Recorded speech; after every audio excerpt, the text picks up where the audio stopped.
The deficit this year is $544 billion. That's more than $500 billion. Your numbers don't add up. They have hundreds of billions of dollars in waste. Mr. Trump, take a look. Excuse me. You're talking about hundreds of billions of dollars. No, you're not. If we went out to the proper bit, of course you are. No, you're not, sir. Medicare total only spends $78 billion a year on drugs. Sir, that's the facts.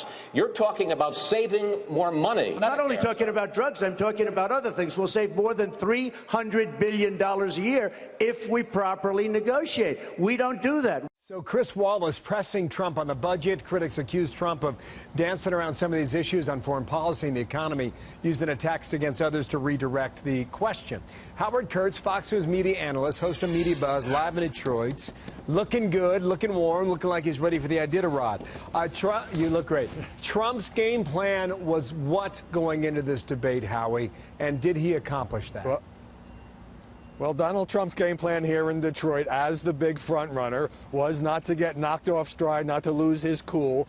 By and large, although he spent much of the night on the defensive bill about Trump University, about the KKK, about the budget math, you name it, he succeeded in that, except for a couple of moments when Marco Rubio got under his skin and he reverted to the little Marco jibes, and I thought those were among his worst moments. But neither Rubio nor Cruz, although they were very aggressive in attacking the front runner, they don't have much choice at this point, had a breakthrough moment, in part because they were recycling attacks from past debates and in part because some of those lines just fell flat. Let me motor through a couple more points here. The hands joke, which seemed to get the most attention. How did that fly through a television medium, so to speak?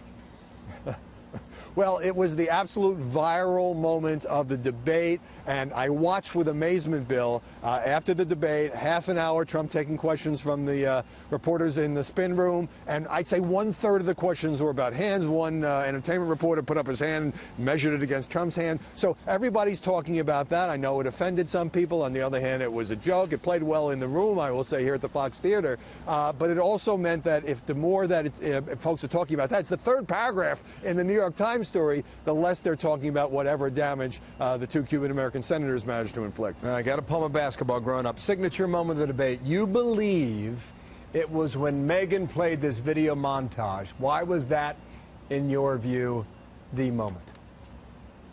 Well, it was very effective. Of course, Fox played similar video montages for Cruz and Rubio in the Iowa debate that Trump skipped because using his own words, it showed that he has, in fact, changed positions on a number of issues and not acknowledged it. But I thought, given that, Trump handled it well because he basically said, look, I have changed on some things, I had new information, whatever. Then Megyn Kelly followed up and said, but where is your core? That's what people want to know. And he said, I have a core, but it's important for a leader to be flexible. And that, to me, is the whole debate about Donald Trump in a microcosm. If you like Trump, you say, well, of course, he makes deals, he's a business guy, I want that in a president. And if you don't like Trump, you say, well, does he really have a core set of principles that he does stand by? All right, fourth point, last point, bottom line. Did last night change anything?